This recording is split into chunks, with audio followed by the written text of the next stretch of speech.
नमस्कार दोस्तों, मेरे यानी डॉक्टर मुक्ता टंडन के यूट्यूब चैनल साहित्य आकाश रत्न अर्थात सार में आपका स्वागत है। इस चैनल पर आपको हिंदी साहित्य से जुड़ी हुई समस्त जानकारियाँ प्रदान करने का मेरा प्रयास रहेगा। चैनल को सब्सक्राइब करें, बेल आइकन पर क्लिक करना ना भूलें, जिससे आपको समय समय पर अपलोडेड नए वीडियोस की जानकारी मिलती रहेगी। आज हम बात करेंगे हिंदी साहित्य इतिहास लेखन की परंपरा में आचार्य रामचंद्र शुक्ल के योगदान पर।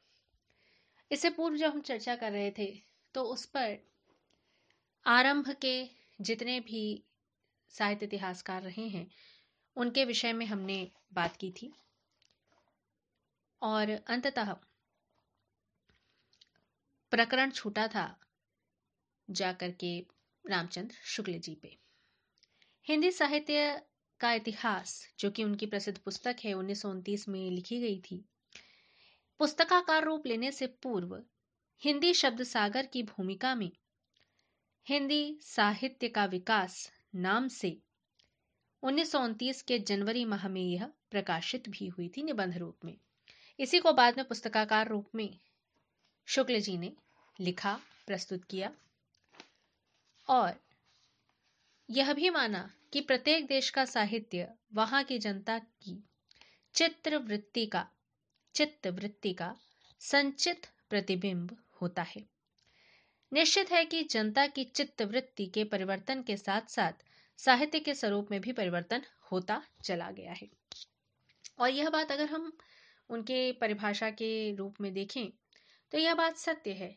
आप जब अलग अलग कालों का अध्ययन करेंगे तो आपको ये स्पष्ट हो जाएगा कि जैसे जैसे चित्त वृत्ति में बदलाव हुआ वैसे वैसे साहित्य के स्वरूप में भी बदलाव हुआ। जैसा स्वरूप साहित्य का आदिकाल के समय था वह हमें आधुनिक काल में नहीं प्राप्त होता, क्योंकि तब तक जनता की चित्तवृत्ति, समय, परिस्थिति इत्यादि सब बदल चुकी थी। अपने समस्त अग्रज विद्वानों से प्रेरित होकर एक महत्वपूर्ण इतिहास ग्रंथ शुक्ल जी ने लिखा और इसके साथ ही साथ उपयुक्त ग्रंथों के प्रयोग के साथ, जैसे गार्सदातासी, मिश्र बंधु की रचनाएं, इनके साथ ही साथ इन्होंने काशी नागरिक प्रचारणी सभा द्वारा प्रकाशित जो खोज रिपोर्ट थी उनका भी प्रयोग किया है। हिंदी कोविद रत्नमाला, कविता कौमुदी, ब्रज माधुरी सार जैसे 3 आधार ग्रंथ भी इन्होंने सहायता के रूप में लिए।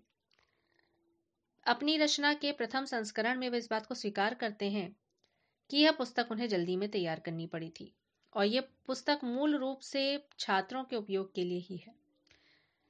शुक्ल जी का मूल उद्देश्य यही था कि जितना भी विवरण उन्होंने संकलित किया है, जो उन्हें प्राप्त हुआ है, उसको श्रृंखलाबद्ध कर इतिहास के रूप में प्रस्तुत करना। इतना ही नहीं, युग प्रवृत्तियों के अनुसार काल विभाजन करने के साथ ही साथ किस प्रकार से जन चेतना में बदलाव हो रहा है, उन प्रवृत्तियों को भी विश्लेषित करें। यही कारण है कि शुक्ल जी के इतिहास का अपना अलग वैशिष्ट्य है। उनका इतिहास विधेयवादी इतिहास दृष्टि, काव्य मूल्यों की युग सम्मत प्रतिष्ठा और वैज्ञानिक बोध से प्रेरित इतिहास सिद्ध होता है। यह अपने तरह का पहला साहित्य इतिहास था जिसमें लेखक के साथ ही साथ परिस्थितियों और प्रवृत्तियों का भी अध्ययन उन्होंने किया। आचार्य नंदुलारे वाजपेयी के अनुसार शुक्ल जी की व्यवहारिक वस्तुनिष्ठ समीक्षा, उनका कला नैपुण्य और सहृदय तत्व, इन सबके सामंजस्य के साथ ही शुक्ल जी ने हिंदी की अर्ध जागृत साहित्य को नई चेतना दी है। अर्थात उनका कहने का तात्पर्य यही है कि उनके द्वारा रचित हिंदी साहित्य का इतिहास और उससे जुड़े हुए अन्य महत्वपूर्ण ग्रंथ और रचनाएं बहुत ही महत्वशाली हैं और इनकी लोकप्रियता असंदिग्ध है। विकास के क्रम में हिंदी साहित्य किस प्रकार से आगे बढ़ा, उन सारी उपलब्धियों को इस एक रचना में उन्होंने प्रस्तुत किया है। उनके इतिहास में जो उन्होंने इस हिंदी साहित्य का इतिहास लिखा है वह एक विकसनशील इतिहास है। जो कि हिंदी शब्द सागर की भूमिका में, जैसा कि हमने पहले ही बताया आपको, उसमें वह प्रकाशित हो चुका था। और इसका लेखन उन्होंने 1929 से लेकर के 1940 तक, एक लंबे समय तक निरंतर उन्होंने लेखन किया है। इसके अनेक संस्करण निकाले, जिसमें नवीनता के साथ साथ जो नवीन लेखक हैं उनको भी उन्होंने स्थान दिया है। समय समय पर इसमें परिवर्तन और परिवर्धन भी किया है। दूसरी विशेषता है कि अपुष्ट नामों और कृतियों का निषेध है। जैसे जिन नामों की प्रमाणिकता संदिग्ध है, जिनके विषय में कोई भी जानकारी पक्की नहीं है, जो जनश्रुतियों के आधार पर मिश्र बंधुओं ने या अन्य कवियों ने, अन्य लेखकों ने इन कवियों को अपना स्थान दिया था, उन सबको उन्होंने हटा दिया। जिनके बारे में पुष्ट प्रमाण थे, उन्हीं को उन्होंने अपने इतिहास ग्रंथ में स्थान दिया है। इस प्रकार एक लंबी संख्या 5000 से ज्यादा, जैसे मिश्र बंधु विनोद में है कि 5000 रचनाकारों की प्रविष्टि हुई थी उसमें, तो इन्होंने उसमें से काट छांट करके मात्र 800 रचनाकारों को ही अपने साहित्य इतिहास ग्रंथ में प्रविष्टि दी है। इसके लिए उन्होंने मानक वैज्ञानिक ही सिद्ध किया कि हमें उन्हीं का प्रमाण देना है जिनके विषय में कहीं कुछ लिखित स्वरूप हो। जनश्रुतियों को उन्होंने विसार दिया। उनके इतिहास लेखन की एक अन्य विशेषता यह है कि वे प्रवृत्तियों को, उनमें आने वाले उतार चढ़ाव को बारीकी से देखते हैं और वे स्पष्ट रूप से घोषित भी करते हैं कि कोई प्रवृत्ति जब हद से बाहर हो जाती है तो उसका विनाश स्वयं ही हो जाता है। ऐसा उन्होंने इतिहास बोध के अपने इस ग्रंथ में अनेक स्थानों पर दिया है। जैसे रीतिकाल का जो ह्रास हुआ, उसी से आधुनिक काल का उदय हुआ, तो ये विशेष परिस्थितियां बनी और उससे यह स्वरूप स्थापित हुआ। उन्होंने ऐतिहासिक आलोचना की नींव डाली। उन्होंने पहली बार ये चीज वर्णित की कि ना तो इतिहास जो हिंदी साहित्य का उन्होंने लिखा है वो कवि कीर्तन है, ना कोई जीवनी परक ग्रंथ है, ना साहित्य का कोई लेखा जोखा है, बल्कि उसकी ऐतिहासिकता को प्रमाण के साथ प्रस्तुत करना ही उनका ध्येय रहा है। ये इतिहास उन्होंने अपने इतिहास को, इतिहास की अभिलेख या डॉक्यूमेंट्स से बढ़कर विवेचन को स्थान दिया है।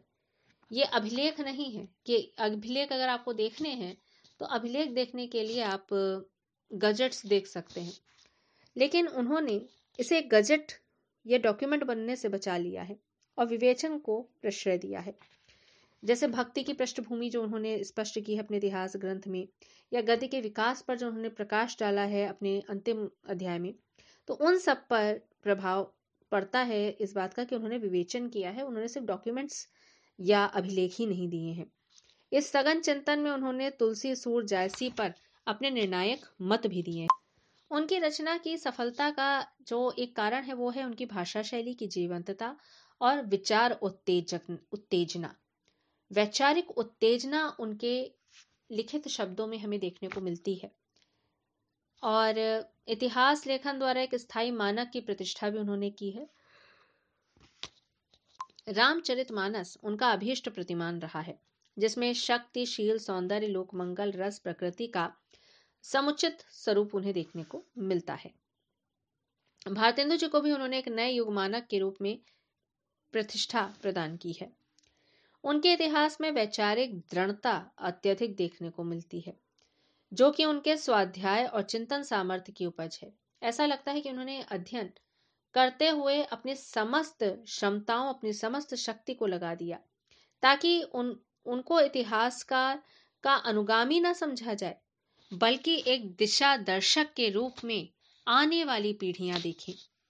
उनके इतिहास में, उनके इतिहास ग्रंथ में आत्मविज्ञापन या आत्ममुग्धता बिल्कुल भी देखने को नहीं मिलती है, बल्कि वे आलोचना, निबंध और विधाओं के विकास क्रम में कहीं स्वयं को उपस्थिति नहीं होने देते।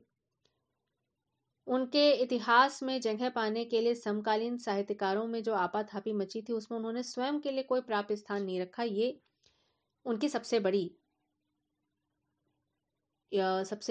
बड़ी चयन प्रक्रिया थी कि वो कितने सख्त हैं चयन प्रक्रिया में। वे अपने आप को किसी लेवल पे, किसी स्तर पे भी नहीं देख रहे थे जिस स्तर पर उन्होंने उन लेखकों को, उन रचनाकारों को देखा था। इन्हीं विशेषताओं के कारण उनके इतिहास के साथ इतने मिथ जुड़ गए कि उनका एक लेजेंडरी कैरेक्टर ही सामने आता है। और उनका जो हिंदी साहित्य का इतिहास है वो हिंदी साहित्य का अभिलेखागार बन गया है। यही उनकी लोकप्रियता का भी कारण है और यही उनके लेखों के प्रति लोगों की विवादास्पद विचारधारा का भी पोषक सिद्ध होता है। शेष चर्चा हम अपने अगले वीडियो में करते हैं। तब तक के लिए नमस्कार।